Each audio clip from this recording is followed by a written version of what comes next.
Nyní bych za námi pozval pana Michala Berga, předsedu nebo spolupředsedu Zelených, zastupitele města Vsetína, aby řekl také pár slov, protože se kauze také věnuje.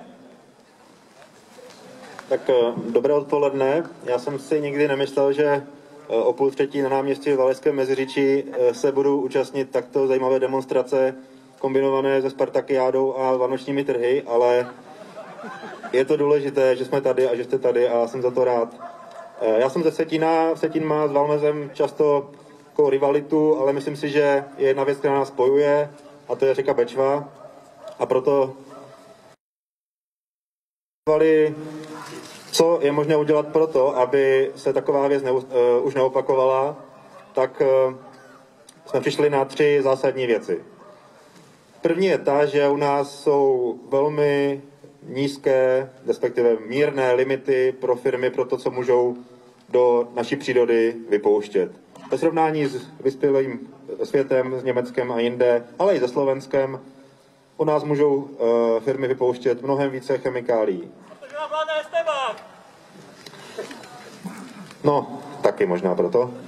Ale zejména proto, že ty zákony, které tohle upravují, prostě nejsou dostatečně přísné. A to se musí změnit. Stejně tak u nás, na rozdíl od jiných zemí, nefunguje kontinuální měření kvality těch vod. Zatímco všichni víme, jak kvalitní nebo nekvalitní ovzduší máme, protože ve městech jsou umístěny stanice na měření kvality ovzduší. A okamžitě, pokud překročí koncentrace znečištění příslušné limity, jsme o tom informováni a je vyhlašován kalamitní stupeň a jsou přijata opatření, tak v případě vody se to vůbec neděje. A taky proto do těch vod odchází věci, o kterých vlastně možná vůbec nevíme, co tam způsobují. Tohle se taky musí změnit a změní se to jedině tehdy, pokud se změní příslušné zákony. Další věc, která se musí změnit, je řízení při tom, když nějaká taková havárie nastane. My jsme byli svědky toho, že nejenom Inspekce životního prostředí a další orgány, které měly vyšetřovat, ale i vůbec instituce, které měly zasahovat proti té havárii, nevěděli, co mají dělat, nebo nebyly jasné kompetence. Jeden konkrétní příklad. Ta havárie se stala na území Zlínského kraje, nicméně po 5 kilometrech řeka Bečva vstoupí do Olomouckého kraje a není to již jasné, který krajský úřad je zodpovědný za tu havárii. Výsledkem bylo to, že nebyl zodpovědný žádný. To se musí změnit. A v neposlední řadě se musí změnit odpovědnost těch, kteří životní prostředí porušují v podobě pokut a finančních postihů, které jim hrozí.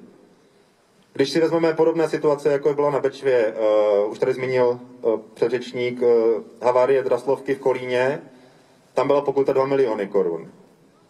Při úhynu několika tisíců raků na řece Doubravce před tuším 5 lety byla pokuta 1,7 milionu korun.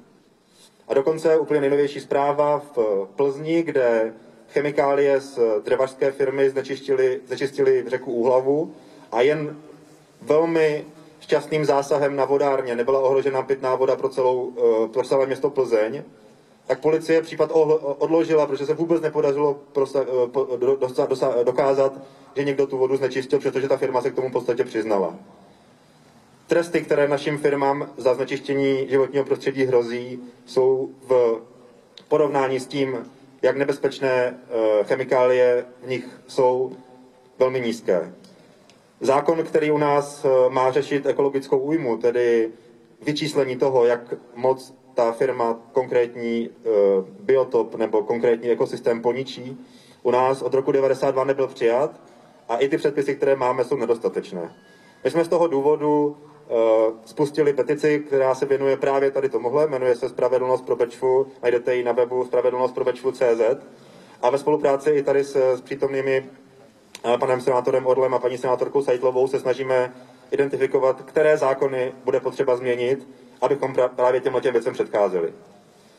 Jsou to právě zákony, které ukazují, jak moc jsme schopni naši přírodu chránit, protože, jak už tady řekl Petr Orel, velké části společnosti chybí pokora a úcta k přírodě. A jediný způsob, jak tedy ochranu přírody vymoci, jsou naše zákony. Je samozřejmě složité až téměř nemožné vyčíslit hodnotu přírody v penězích. Pokud se o to ale nikdy nepokusíme, tak pro ty, pro které příroda žádnou hodnotu nemá, tak ti se budou chovat tak, jako by byla bezcenná. a to nemůžeme připustit. Chtěl bych poprosit, i potom, co skončí případ Bečvy, abyste sledovali politiky, poslance, senátory, senátorky, zda hlasují pro zpřísnění zákonů a nejenom, aby za nimi nebyly nejenom slova, ale konkrétní činy. Aby, když se bude řešit rozpočet Inspekce životního prostředí, tak aby se nesnižoval rozpočet, aby ta inspekce měla dostatek peněz na to, aby tam mohli pracovat kvalitní lidé.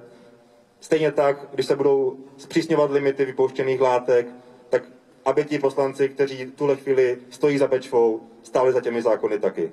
To je náš úkol a ten nám bude trvat ještě dlouho. Děkuju.